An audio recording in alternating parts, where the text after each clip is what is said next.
अब हम electric field निकालना चाहते हैं एक फाइनाइट लेंथ के लाइन चार्ज की वजह से। ये डेरिवेशन है जो एग्जाम में एज इट इज आता है।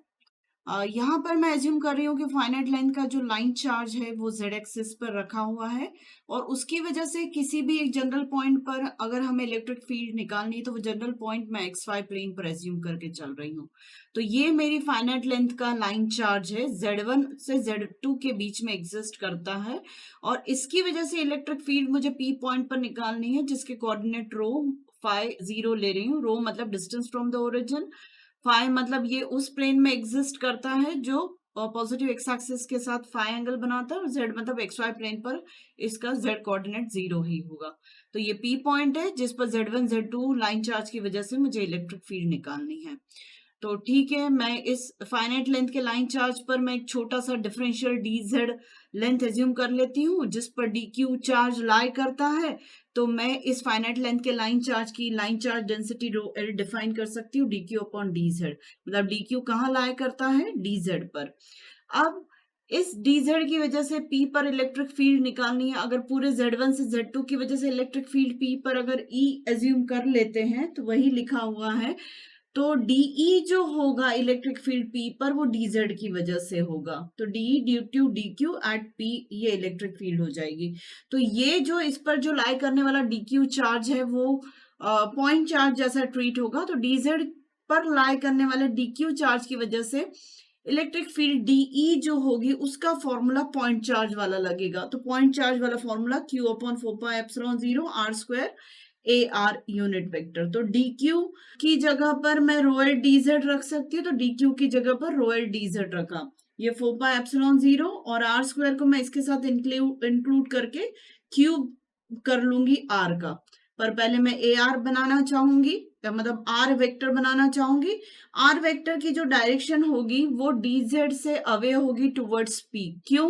क्योंकि इस पर लाई करने वाले चार्ज का नेचर में पॉजिटिव मानकर चल रही हूँ, तो इसकी वजह से इलेक्ट्रिक फील्ड की direction away from the line charge होगी। तो away from the line charge में इलेक्ट्रिक फील्ड की डायरेक्शन टुवर्ड्स पी है फ्रॉम डीजेड।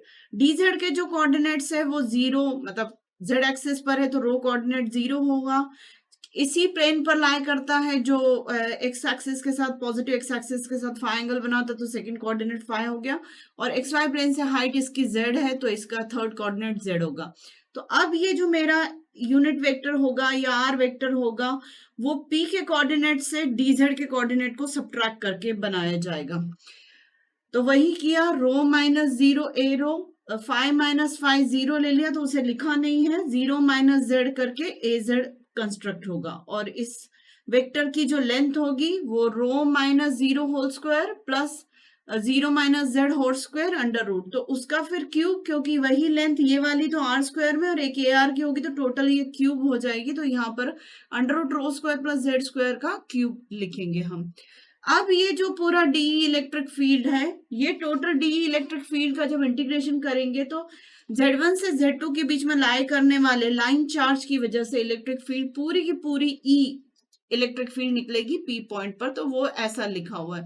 मतलब ये जो एक्सप्रेशन है इसके दो सेगमेंट्स है, एक एरो डायरेक्शन का और एक एजेड डायरेक्शन का। तो दोनों सेगमेंट्स को सेपरेट आउट कर लिया। एरो के साथ ये पूरा कोएफिशिएंट लिखा है और एजेड के साथ माइनस जेड करके ये वाला कोएफिशिएंट लिखा है। तो मैं चेक करवा देती हूँ। रोएल डी जेड एरो का, rho l d z rho, then arrow और डिनोमिनेटर में 4πε² और under root rho square plus Z square to the power cube, मतलब मैंने अंडर रूट ना लगा के टू द पावर 3/2 कर दिया है। फिर ये माइनस साइन जेड के साथ वाला, फिर रोएल, फिर ये जेड, फिर डी जेड, फिर ए जेड डायरेक्शन 4πε0 और ब्रैकेट में rho square plus Z square under root 3/2 ऐसा ले लिया। अब एक एजम्पशन यहाँ पर करके रखा है कि टेन अल्फा जो है ये वाला एंगल मैं एज्यूम करके चल रही हूँ। यहाँ अल्फा एंगल मैंने बताया ओ पी और डी जेड के बीच में, मतलब ये जेड पॉइंट है, जेड इसकी हाइट है। तो मैं ओ पी जेड के बीच में अल्फा एंगल लिया। और इस ट्राइंगल पर अगर अल्फा को मैं डिफाइन करने जाऊं ट्रिग्नोमेट्रिकल रेशियो टेन अल्फा से, तो tan alpha equal to z upon मतलब परपेंडिकुलर अपॉन बेस मतलब जेड अपॉन रो हो जाएगा। तो z is equal to rho tan alpha. इसी को मैं यहाँ पर रिपीट करके लिख रही हूँ कि हमें मालूम है कि z is equal to rho tan alpha from the figure. तो dz जब मैं इसको डिफरेंशिएट करूंगी तो dz equal to rho tan alpha का सेक स्क्वायर अल्फा और डी अल्फा हो जाएगा। और ये ब्रैकेट भी मैं फाइंड आउट करके चल रही हूँ। ब्रैकेट में rho square plus Z square to the power 3/2 है, तो rho square as it is, Z square की जगह rho square tan square alpha लिखा टू द पावर 3/2। तो इसको पूरे को जब हम सॉल्व करेंगे तो rho cube sec cube alpha आ जाएगा।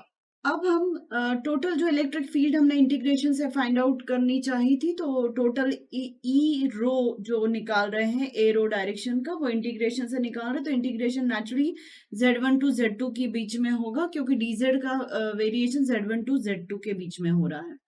तो रो एल अपॉन 4πε0 होगा, integration z1 to z2 rho dz upon rho square plus Z square plus to the power 3/2। इसको भी मैंने कैलकुलेट करके बताया। dz को हमें रिप्लेस करना है रो सेक स्क्वायर थीटा से, और ये रिप्लेस होगा रो क्यूब सेक्स क्यूब थीटा से। तो वही रिप्लेसमेंट यहाँ मैंने डाल दिया है। तो rho L upon 4πε0 alpha 1 to alpha 2 अब कर देंगे, z1 टू z2 के जगह हम अल्फा 1 टू अल्फा 2 का वेरिएशन। तो अल्फा 1 कहाँ है, ये अल्फा 1 है और ये अल्फा 2 है। तो z1 की और z2 की लोकेशन जब वेरी होगी तो angle alpha 1 to alpha 2 vary होगा।